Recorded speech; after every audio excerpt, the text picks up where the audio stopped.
This is The Express with Gary Allen, your 360-degree view of the world. Now, here's your host, Gary Allen.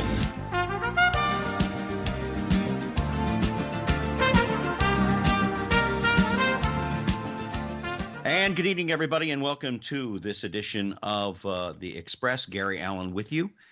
We have a very, very good show with our guest tonight, who'll be joining us in just a couple of minutes. But before I do get to that, I just hope everybody's had a wonderful week since the last time we did get together. A quick reminder how you can keep up with what's going on in my life, and there's going to be more ways to do that. On Facebook, go to Gary Allen, A-L-A-N, and you can check things out there, as well as on YouTube.com, Gary Allen, The Express, and I have something to say about that in just a second. And on Thursday night, you can check things out. This program will repeat itself on our sister station, diversitybroadcastnetwork.com, as well as on Progressive Voices by Friday or Saturday afternoon. It'll be up there. It's on TuneIn. If you get the app there for TMV Cafe, you can go to the TMV Cafe app and you'll find this program here with my guest will be joining us in just a couple of minutes, Mitchell Fronchen, and I'm looking forward to that. I found out something the other day, and I feel so stupid, and I don't know if EW has ever done this himself, but when I was posting all the shows on YouTube and then I would blast them out over my Facebook, I was giving everybody the wrong URLs forever until somebody pointed it out to me the other day. So now you'll be getting all the correct URLs from now on, I promise. Everybody's been listening to the shows and downloading them, but I just wanted to let you know, even I, Gary Allen, am capable of making a mistake or two, which, well, if you look at the sports teams I pick, you'll understand I make big mistakes when it comes to that.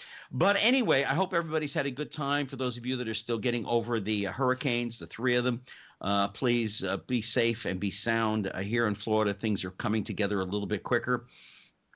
But in Houston, people are going through some terrible times. And, of course, down in Puerto Rico, the government is, they're kind of caught between a rock and a hard place. It is an island.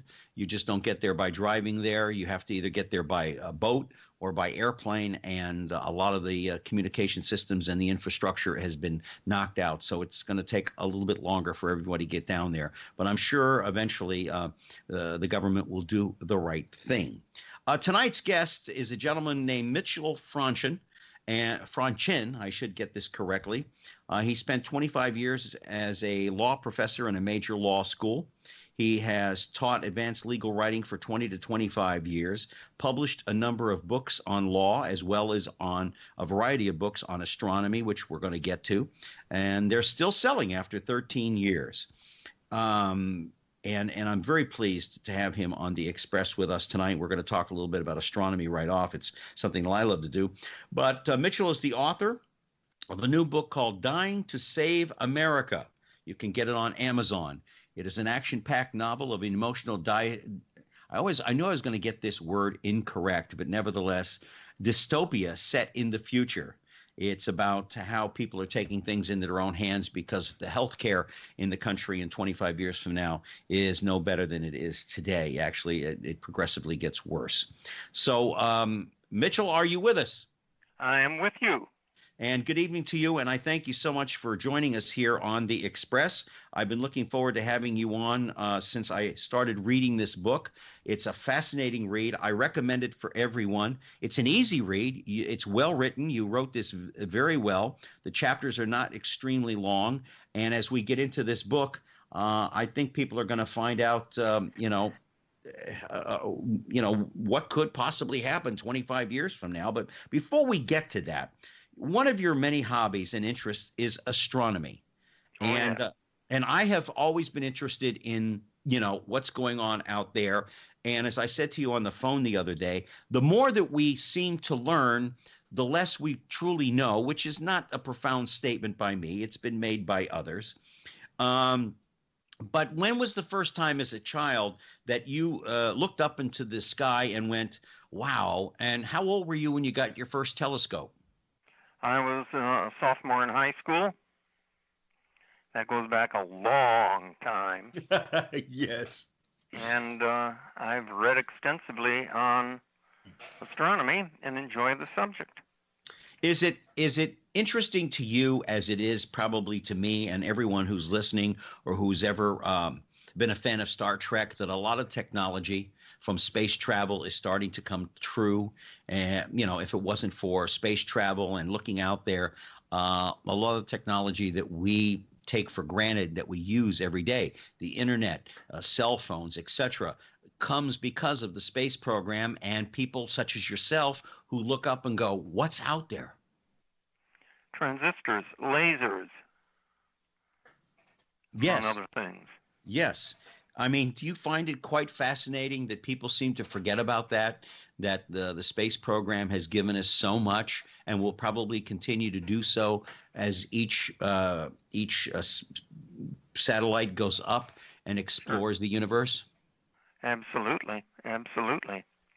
And there's the size of the universe is mind-boggling. Oh, yeah. I mean, the nearest star other than the sun, the nearest star, is 4 light years away, and a light year is 5,880,000,000,000 miles. 4 of those. And staying within the galaxy, we can go several thousand light years away, and then several million years to the nearest galaxy other than the one we're in. The Milky Way is what we're in. Yeah. And that's only the beginning. Yeah. There are And billions of other galaxies. yes, and hopefully, and I say this, hopefully, there's more intelligent life forms than we are. Oh, there's got to be. I would hope so. I would sincerely hope so. And that's the other thing you and I talked about the other day is that, again, there are millions of other galaxies out there. So the possibility of, and I love to watch these shows, on the History Channel about possibilities of aliens that have come here previous. When you look at some of the structures that have been built, and even today's modern technology doesn't know exactly how they did it. And yeah.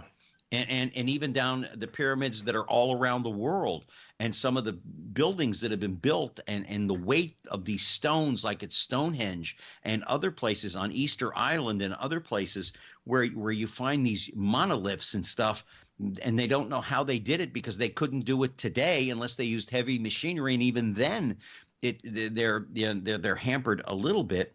Do you believe that you couldn't do the pyramid today, and you couldn't build it to within a quarter of an inch of accuracy today?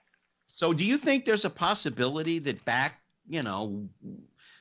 many years ago, I mean thousands and thousands of years ago, that someone did visit this planet, and maybe absolutely. And some of what we are looking at now is, and some of us may very well be offspring of these creatures that came from. Absolutely. Yeah, I always thought there was something.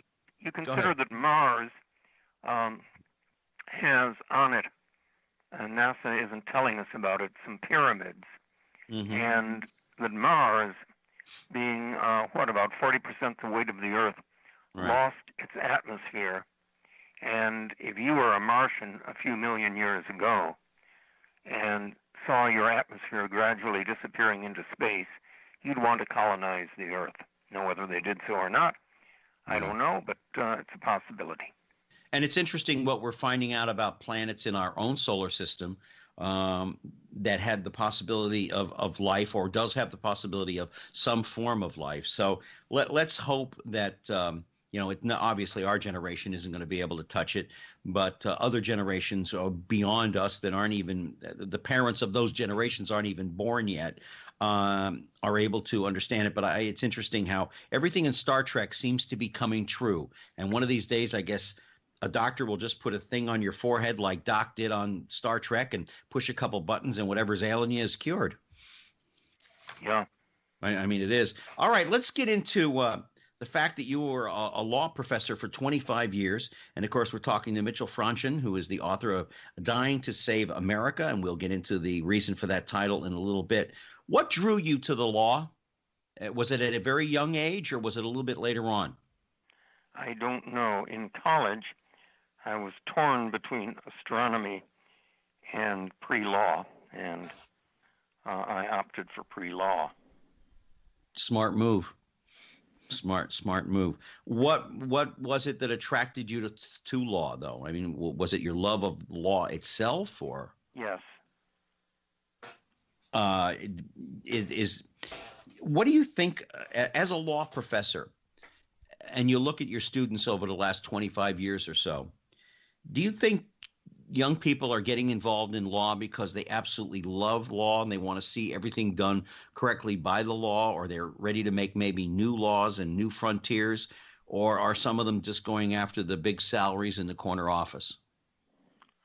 It's hard to say because they're not going to admit the big salary in the corner office, but that's got to be a factor as well as a love of law. If you don't like law, you're going to get very bored very quickly. Mm-hmm. Mm-hmm. Is that why a lot of it's not all exciting. F. Lee Bailey said, and the famous Boston lawyer of years ago, said there's similarities between piloting an airplane and trying a lawsuit. Hours of excruciating boredom punctuated by moments of sheer terror. Yes, absolutely. I having a father who was an airline pilot, I can certainly agree with that. When you were teaching, how exhilarating was it when you found students that were out there to try to maybe make new laws and broaden the frontier and get out there and really try to make a difference in the world? Well, that's wonderful. That's always inspiring. But a lot of them would be doing that whether they intended to or not, simply by virtue of the jobs they would get. Go to work for the district attorney's office, you're going to end up putting criminals behind bars. Go to work for the public defender's office, you're going to end up defending accused criminals. Right. When I was in the Attorney General's office in Illinois, we had a lot of young lawyers that had just gotten out of law school. And I remember many of them said to me, because I would ask, well, how long are you going to stay here? And they said, well, I don't want to stay too long because if I'm so many years out of law school, I won't be able to get a good job with one of the big law firms here in town in Chicago. Explain that. I don't quite get it. I mean, I know the law changes from time to time, but is that really, someone coming in who's been in the Attorney General's office, who's put some criminals away, isn't going to get a good job in a law office? I don't know, because the law says you can't age discriminate against people in hiring, but whether that's true or not, I don't know. I don't know. It's hard to say. Some law firms might look at it that way. They want to work the tail off of the young lawyer, pay him very little, and get quite a few years of hard work out of him, dawn to dusk. Take the work home on weekends.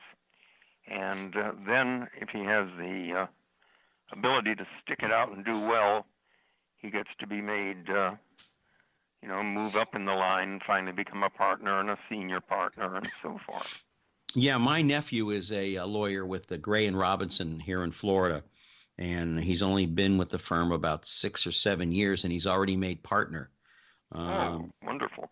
Well, I'm so proud of Ricky. Ricky Denise, he is one of the finest young men I ever knew, but he scared the bejesus out of us growing up because he was always so quiet and didn't seem to have a lot of ambition towards anything. And then all of a sudden he decided to go to law school. And of course he crammed for the bar exam like crazy. I can't even remember how many weeks it was that he crammed for that thing. And he scored very high, scored the highest score for the year that he took it on the bankruptcy side of it. But he's already starting to feel the burn from, as he said, the clients that are just think they're above the law. Yeah. And I said, well, where do you want to go? And he said, I don't know. I may get involved in politics, which is really my next question, Mitchell. Does law really prepare you for government work? And I've worked in both, but I'm not a lawyer. Does it really prepare you for government work as far as dealing with issues and dealing with the I think so. Yeah, the complications of laws that are made and written in bills. Yeah. But it's not necessarily a prerequisite to be, but no. No. What do you learn? I mean, what is it that makes lawyers special in a sort of different way of communicating than you and I do now that we're talking back and forth? What is it about law school? And I've never been to a law school. I have a brother who's a lawyer, and a nephew who's a lawyer. But what is it about law that teaches you something different than you learn in any other discipline? A form of precise thinking based on the written word, I think, is the best way to describe it. Why is it so complicated? That's a good question. And that's a very good question, because legislatures get carried away making laws, and they've made a few too many. Mm-hmm. Yeah. Why does it take them so long to catch up to technology when it comes to laws? Now that's another good question, and I don't know that I can specifically answer that, except that the legislative process is a slow process, but everybody wants to justify his or her existence by making laws. Mm-hmm. I wish they justified their existence by repealing them. We'd be a lot better off. Yes. I've always believed that there are too many unnecessary lawsuits. And I know that when I was in the AG's office in Chicago under Neil Hartigan, I know that many of the lawyers would always complain about frivolous lawsuits against government workers or whatever the case may be, which brings up, what would you change if tomorrow you could change a law or a group of laws or a number of laws? What would you change? Oh, the list would go on a long, long time. I take sex discrimination out of family law and divorce law. I would, what else? We can talk about specific issues. I obviously would repeal Obamacare and reenact something a little bit better, because it's getting out of people's ability to afford it. Mm-hmm. Well, we'll get into that in just a little bit. Those are just a couple of things I do. I suppose I could come up with a list of a couple hundred of them. Yeah. I mean, I've always thought that, I've heard of and seen many a judge throwing out frivolous lawsuits and just looking at the lawyers like, what is your problem? And here's another question too that somebody wanted me to ask you. It always seems like lawyers are rich. Now, not all lawyers are wealthy or rich or live in fabulous homes. Is that correct? That is correct. It's a fallacy. It's like every doctor is a millionaire, and that's not true either. Do you find enrollment in law schools going down or up? Oh, yes. Oh, absolutely. It's going down because of the bad economy. And I suspect because there's an abundance of lawyers, the law schools have turned out too many, some would perceive, mm-hmm. and the job market is fairly tight. Right. And there's not always room. It's like in show business, there's not always a role for every actor. And yeah. Absolutely. We're talking to Mitchell Fronchen, who is the author of Dying to Save America. And we're now going to start moving towards that by discussing more about what's going on in our current government. And then we will lead up to the book as we keep moving forward. Mitchell, why this book at this time? Is it because of what's going on with the healthcare issue that the bill, by the way, as I'm sure you're aware of, I don't know if our listeners are, but they've got 4 votes against it. And maybe what John, what's his, John, now I was going to say John Boehner, the comedian, but the former Speaker of the House said that under no circumstances will they ever pass anything that will replace Obama. Will replace Obamacare. Why now? Why with this book? And we're looking 25 years ahead with this book. We're not talking about the present day necessarily, but was it something about Trump himself that compelled you to sit down and say, hey, I'm going to write this book? No, it's something about the fact that we got Obamacare very carelessly written with many flaws. A lot of people can't afford it. We were told health care, we would pay $2,500 a year less. Most people are paying $2,500 a year more. It's one size fits all, the insurance, and it doesn't fit some people very well at all. And it's costly, and the costs keep going up. Some counties, about half of them in America, have only one insurance company they can deal with. It's something that needs correcting, whether it be repealed and replace or simply fix it. Yeah. But it became obvious to me that the fix wasn't going to fix. The Democrats have total party discipline. They've told their senators that if they vote against the Democrat position, they'll have an opponent in the Democratic primary. They won't get reelected. They'll have their money cut off from the Democratic National Committee. And we all recall what happened to Senator Joe Lieberman of Connecticut a few years ago, who always voted with his party, the Democratic Party, as told to do, until a bill came up that he thought would hurt Israel, and Joe Lieberman's Jewish. So he opposed what the Democrats wanted him to vote for. So they gave him an opponent in the primary, poured millions of dollars in on that opponent, knocked Joe Lieberman out of the Senate. Yeah. That's how they play party discipline. The Republicans have no party discipline, so that people like Susan Collins of Maine and Senator Paul of Virginia and just several other senators. John McCain and Ted Cruz. Yeah. John McCain and Ted Cruz. Absolutely, they're free to bolt the party line. But when I'm going to play devil's advocate just for a quick moment, as I told you I would, from time to time. But looking at this current bill or the last couple, they weren't really fair to the mass majority of the country. And I say that with asking this: wouldn't it be, as you said, what you just said a few minutes ago, about possibly fixing it? Because there are some things in there that are good. I don't care for the one where you have to have insurance. If you don't, if you can't afford it, you can't afford it, and you shouldn't be compelled to pay for something you can't afford. You got to put food on the table and raise a family. I understand that, and I'm sure you do too. But is there a way?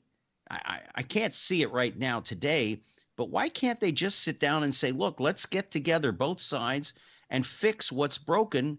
Because there are a lot of good things in here, because originally what we call Obamacare or ACA was originally a Republican idea many, many, many years ago.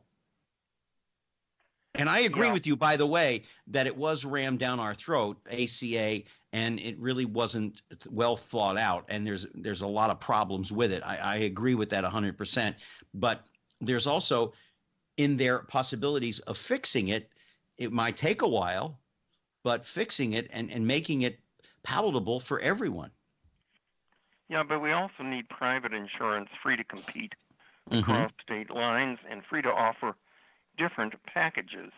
I don't need a package that gives me the right to have a sex change operation. No. I'm not planning on having one. No. Okay. Okay.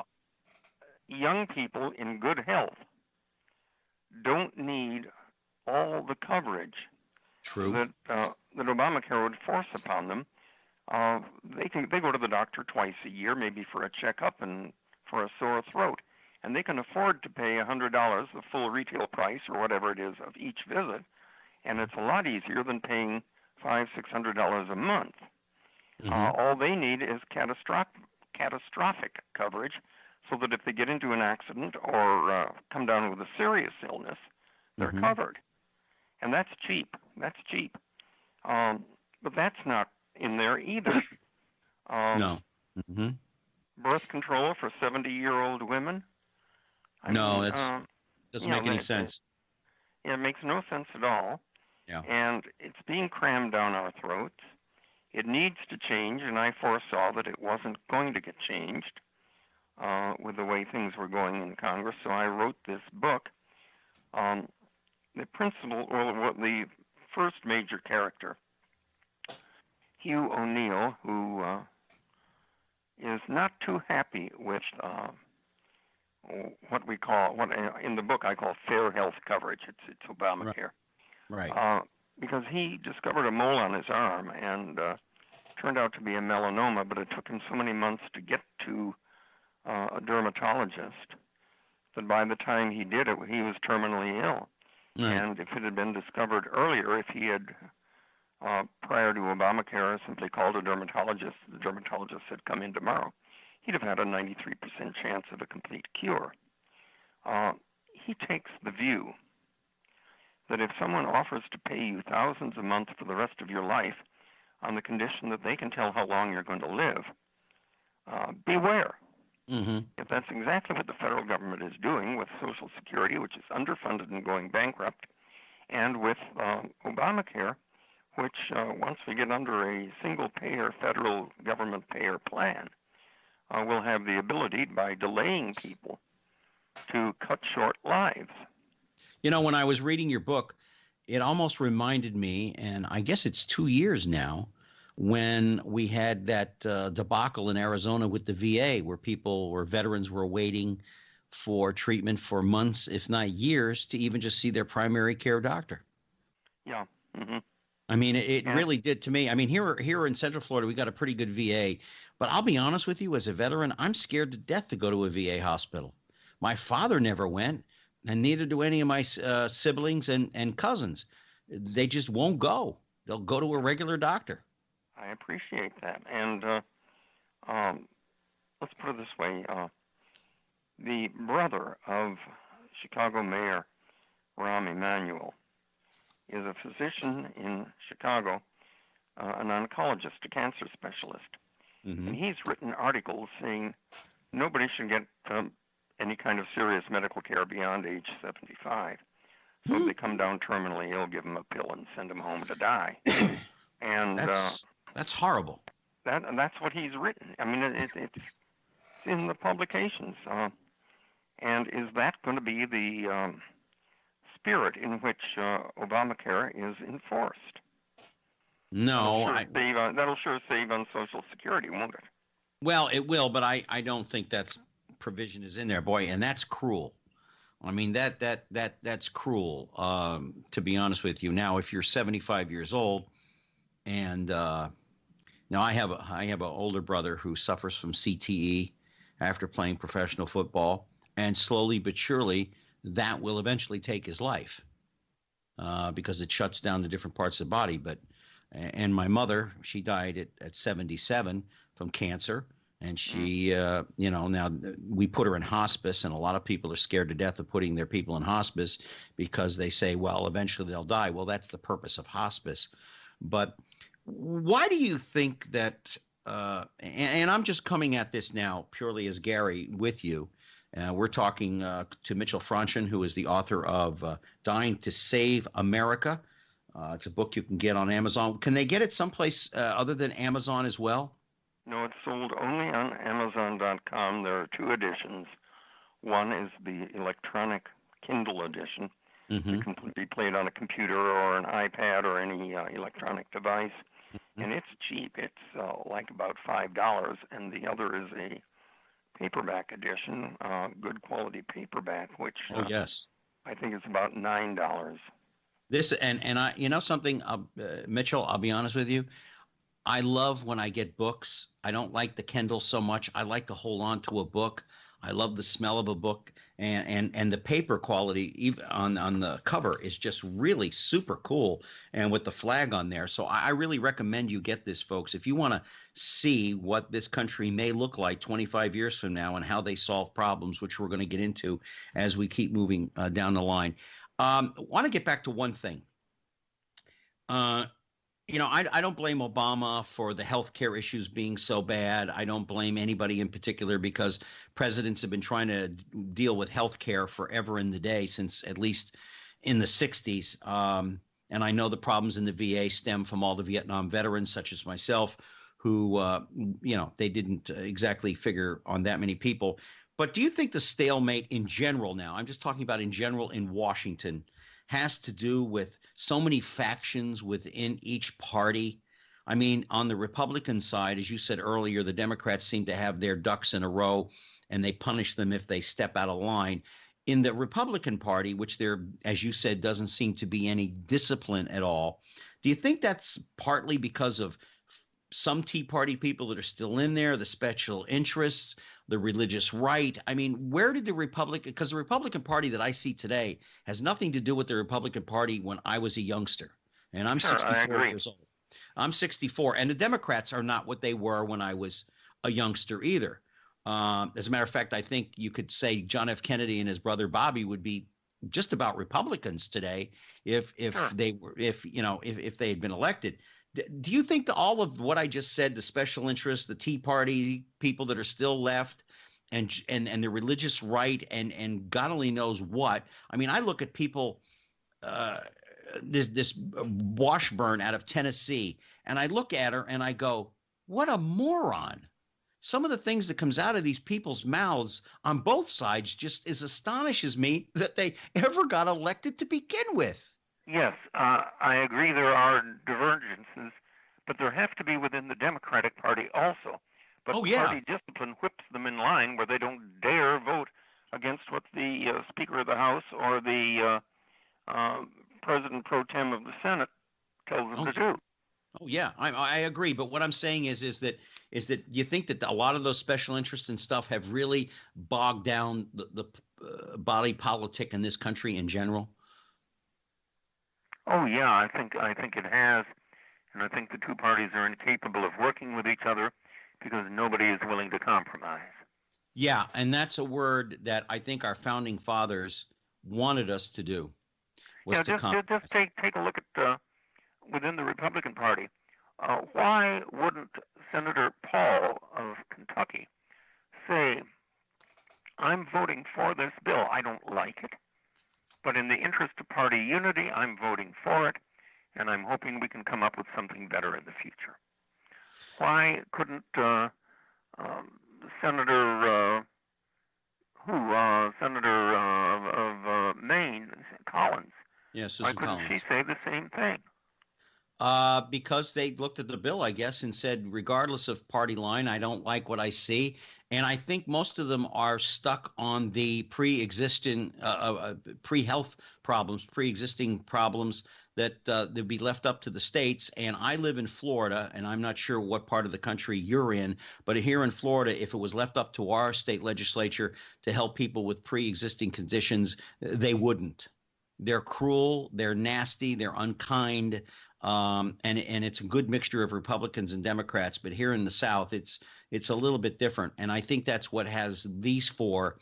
And in case of Ted Cruz, I'm not sure what his opinion is. I haven't heard it, but I know when it comes to McCain and Collins and Rand Paul, and we haven't heard from Murkowski yet either from Alaska. But I think that's the one thing that has them stuck, that they can't vote yes for it. And that's unfortunate. And McCain himself, there's speculation that Donald Trump made some comments that were unkind to McCain, and McCain is trying to get back at Donald Trump. Great, isn't that wonderful? But he campaigned for re-election on grounds of repeal Obamacare. McCain did. And the citizens of his state are going to take a big bump in premium next year. And which is more important, getting back at Donald Trump or doing what's right for the people of Arizona? Well, I wish I could answer that. I'm not John McCain. I do know a gentleman that went to the Annapolis with him. He was in his class and graduated with him. But even Joe doesn't even know what goes on inside his mind. But, I go back to an old adage. There's two professions in this world that are nasty and mean and very petty: show business and politics. Absolutely. and whether he's getting back. And I'll be honest with you, I don't like Trump much either. I told you that on the phone. I don't like the man. He's a disgrace to this country. We could have done better with someone else. And I'm not referring to Hillary Clinton. I'm saying I thought the gentleman from Ohio would have been a better president than the current gentleman sitting in the Oval Office, and maybe one of the other candidates could have. Governor Kasich. Yeah, I don't know a lot about him, but he seemed like a fair gentleman. Every time I see him, he speaks logically, and I'm sure there are others.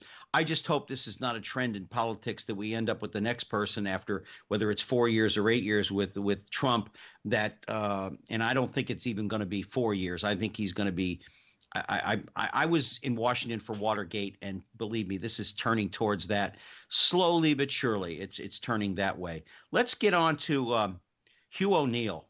As you said earlier, he discovers a mole on his arm, I believe it is.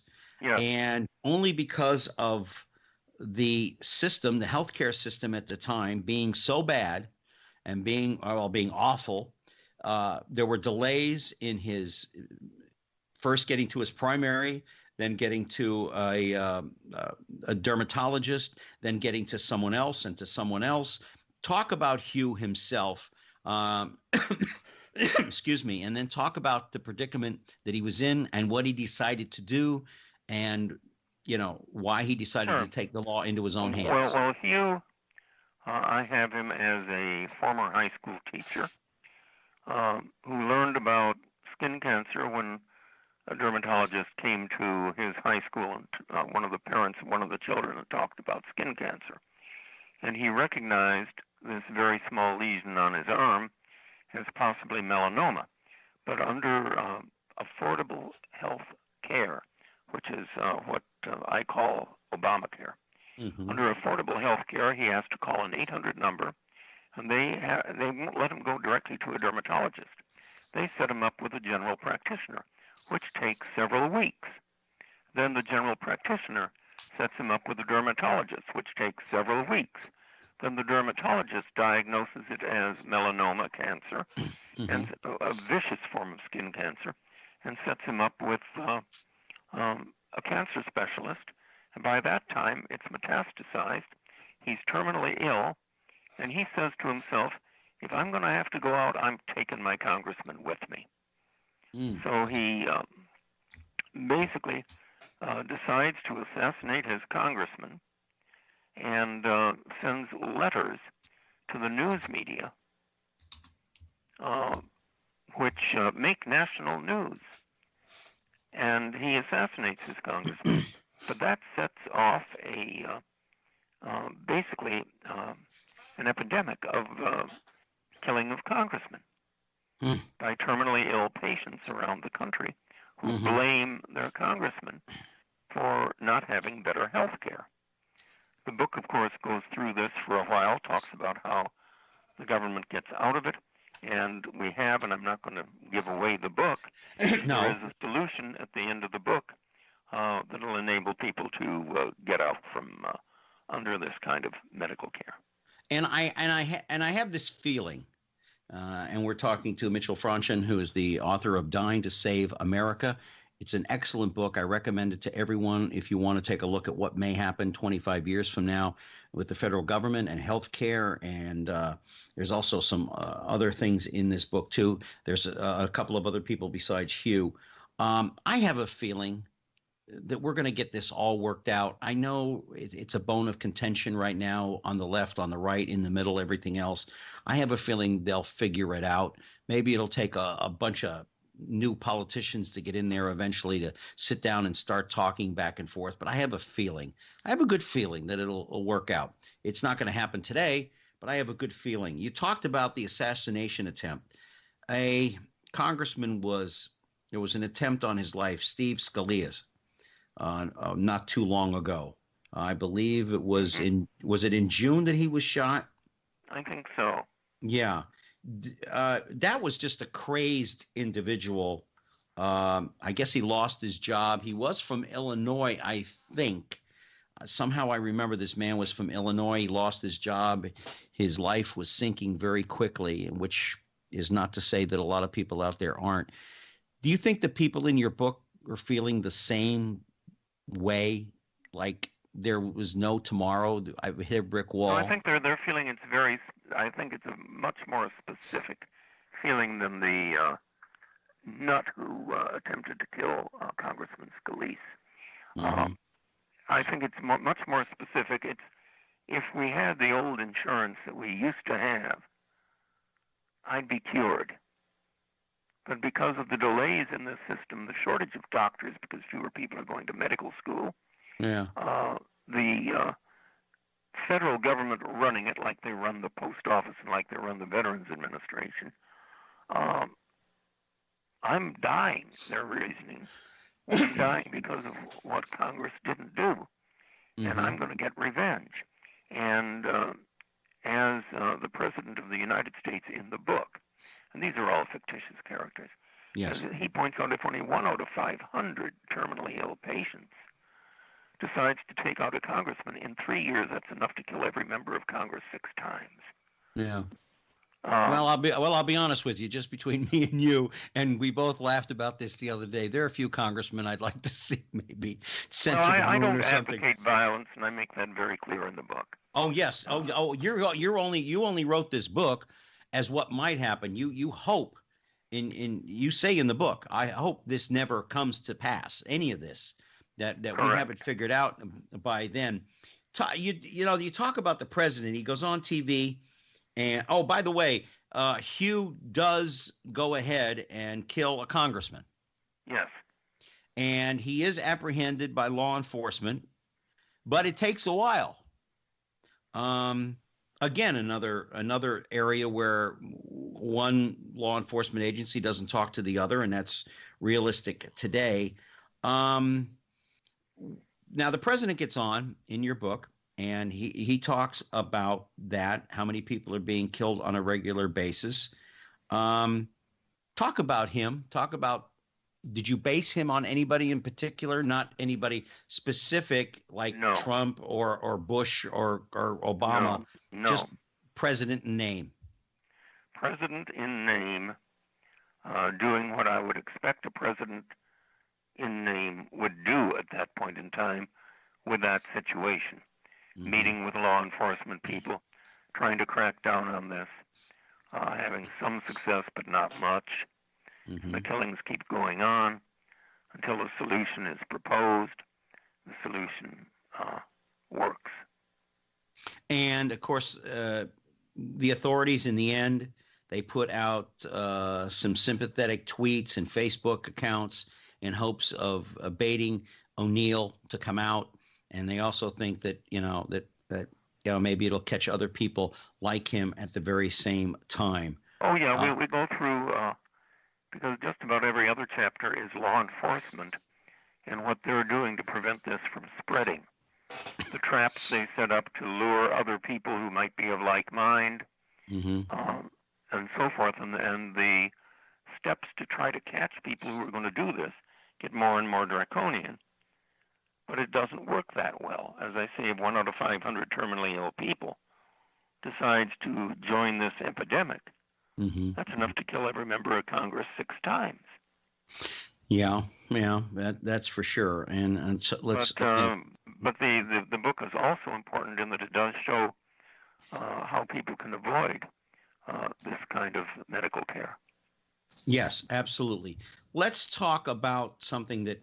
As we get into the book and we keep moving forward with the book, one of the things that the president talks about is having a constitutional convention, that there hasn't been one since the 1700s, since the last one, and maybe some laws and rules need to be changed, which I think the forefathers, Mitchell, we're talking to Mitchell Fronchen, who is the author of Dying to Save America, on with us here on the Express.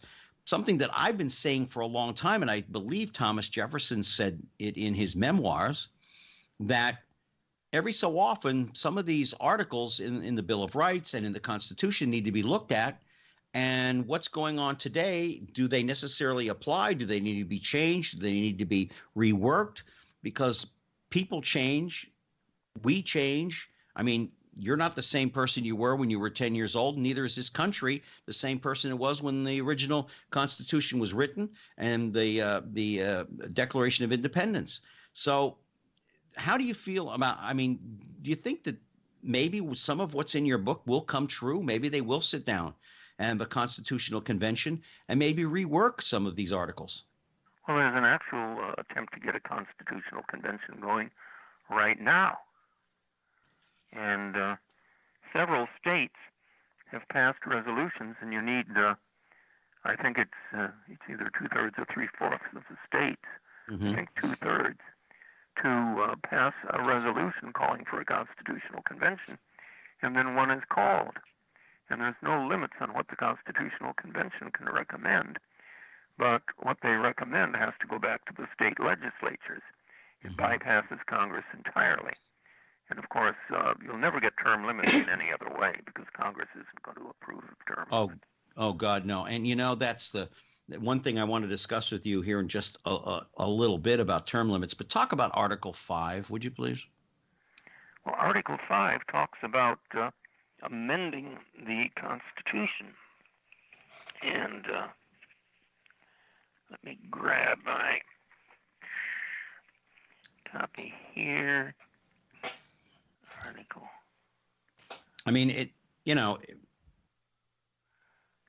I think it's important to know, and I think that's the one area you were discussing, and of course I'm going to bring it up now too, is term limits. I think that's an idea that's been floating around for a long time that should come to fruition. I think the president should be elected for 1 6-year term, Congress 2 1 6-year term, and senators 2 4-year terms, and that's it, and go home. And I think that's what our founding fathers originally designed for themselves. If you think about, well, they didn't think people would get in there forever. Yeah, and the money, in contrary to popular belief, the money back then was nothing. I mean, most of these men died in poverty, and they all served a little time in Washington and then went home to do whatever it is that they did before they got involved in the political arena. Well, there are 2 ways to change the Constitution. 2/3 of both houses of Congress may propose amendments to the Constitution, and then 3/4 of the state legislatures approve those amendments, and that makes it an amendment.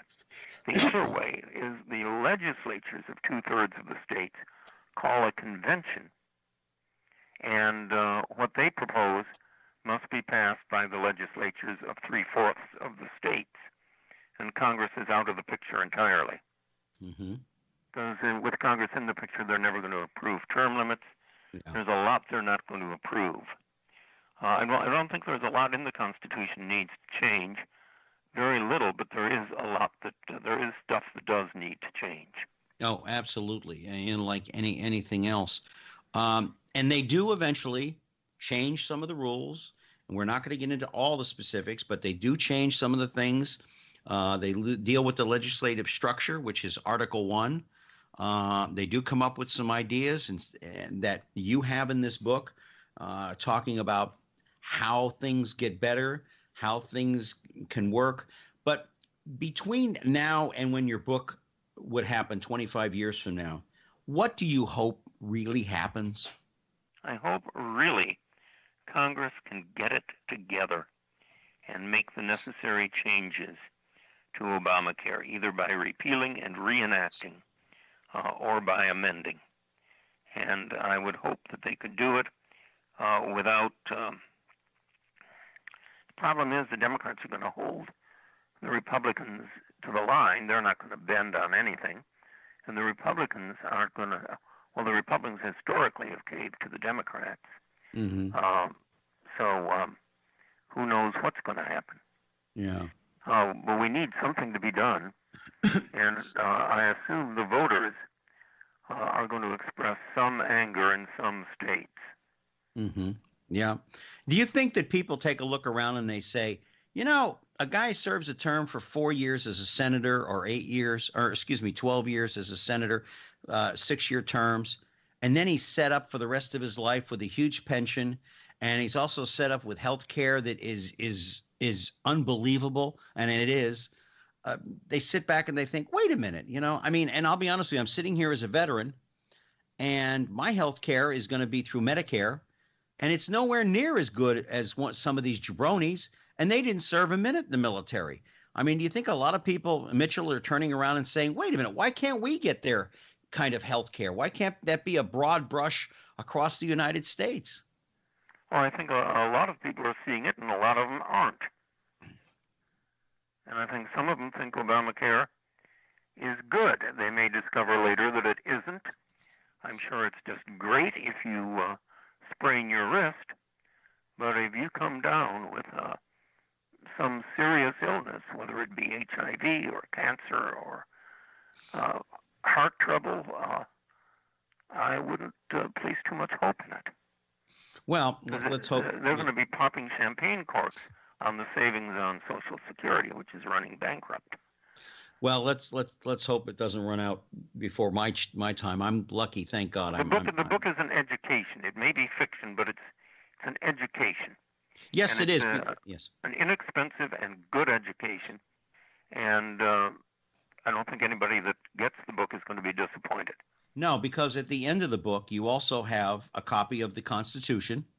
You also have articles in here of the Constitution, and I think that's great. And you have the changes that were made by the Constitutional Convention in your book, the fictitious convention, and then you also have the real Constitution at the end that people can use as a reference to go back and forth to see the changes that were made.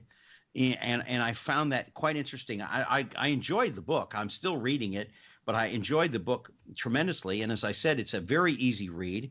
Dying to Save America, Mitchell Fronchen. You can get it on Amazon in both Kindle and in the paperback copy. And it's an excellent book. As you said, it's probably no more than $9 to $10 itself. If you had to say to people out there, the one thing that you want them to take away from this book is what?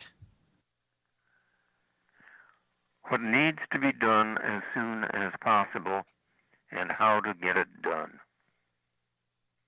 And what do you recommend? What do you see? And I may have asked this earlier, but what do you see ahead with the politicians that we have, that any of this is going to really happen? Some of them need to be changed. Ads should be running, I don't know if they are, in Maine, Texas, Alaska, and Kentucky, saying if you have Obamacare next year, you know who to thank. And basically, your premium is going to go from such and such up to such and such. If you don't like it, it's because Senator Paul, Senator Collins, Senator, voted against changing Obamacare. But Mitchell, at the same time, and here I'm going to play devil's advocate again, there are a lot of people out there that don't want these changes made. It's become in there with the third rail, like Social Security. Don't change it. Improve it, but don't remove it. So some kind of compromise has to be reached.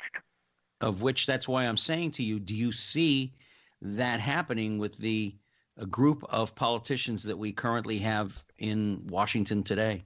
No. The next election might change the makeup of Congress a bit. I mean, because there needs to be compromise. And, it seems like, Rand Paul's a doctor, and there are some other senators and congressmen that are physicians. What kind of medical practices they had, I don't know, because like the law, there's a lot of them. And also, too, Trump doesn't seem to, he hasn't really voiced much of an opinion on this thing at all. I doubt seriously, and I could be wrong, Mitchell, and if I'm wrong, please correct me. I don't think he knows one thing about what's in any of these bills. I don't know. I really don't know. He's got to have a staff to brief him. One would hope, but you would think that would be the same on other issues. And he seems to just kind of boldly go out there and say things that make no sense. I mean, he said today that the Iranians launched a nuclear warhead, and Israel even came back, their defense people, and said, no, they didn't. So, I mean, I'm just wondering. I hadn't heard that one. Yeah, I was astonished. I know he goes off on issues that are not of that major national importance, and that distracts the news media off of the issues that are important. What's important today? Obviously, health care, obviously Kim Jong-un, obviously tax reduction, right? Not whether football players kneel. Yeah. Okay, and by sounding off on that issue, that gets all the attention, and not the issues that really count. Exactly. The football players kneeling will take care of itself. And I imagine there are going to be enough people offended by failure to stand for the national anthem that they're going to hurt. The football teams are going to hurt in their box office receipts, their ticket sales. Well, I disagree, having had a brother who played the game, and I spoke to him about it yesterday, and he said, Gary, he said, you and Dad and others fought for the right for them to protest peacefully the way they're doing. Oh, absolutely. On the other hand, if you work at Walmart, do you have a right to wear a Trump or a Clinton button to work? That's not the place to no, it's true. To politic, and this is work for them. They're doing it at work. Yeah. And people come to a football game to get away from the cares of the day and entertain themselves, not to be politicized. Well, so I can understand the opposition to that. They certainly have a right to voice their opinion. Absolutely. The fifth stanza, there are 5 stanzas to the national anthem. The 5th one was written after the Civil War by Justice Oliver Wendell Holmes, and it thanks God, basically, for abolishing slavery. Why African Americans should refuse to stand for a song that is thankful for abolishing slavery is beyond me. I wish I had an answer for you. We've had the pleasure of having Mitchell Fronchen on this program tonight on the Express. Dying to Save America is his book. You can get it at Amazon, and I guarantee you get this. If nothing else, Mitchell, it'll make people think. It'll make people go, and maybe it'll change some minds. I don't know, but I want to thank you so much for taking the time to join us tonight. And any final thoughts before we've got about a minute and a half left? Just thank you for having me. I've enjoyed being on your show, and I would urge that the book is an enjoyable read. Yes, it is. And it's an economical read, and Dying to Save America on Amazon.com. And I thank you so much, sir. And it is a great read. I'm looking forward to finishing it up. I don't know if I'm going to get through all the articles. I'm not a lawyer. I'm not that brainy. I mean, I have a degree in journalism, but I'm not that brainy. But I thank you so much, Mitchell, for joining us here tonight on the Express. It has been indeed a pleasure for all of you. 7 o'clock on Thursday night, this program will repeat itself on diversitybroadcastnetwork.com, progressivevoices.com, and there's going to be some other podcast areas coming up in the future where you'll be able to listen to the show and download it and listen to it all you want. You can also go on my Facebook page at Gary Allen, ALAN. And I want to thank you all very, very much. And Randy, I know you were listening tonight, so thank you so much for listening in. And all of you out there for taking the time to join us every week right here on The Express. And until next time, take care of yourselves and each other. You've been listening to The Express with Gary Allen. Join us here every Tuesday night at 10 for more captivating talk with Gary Allen. See you next time on The Express.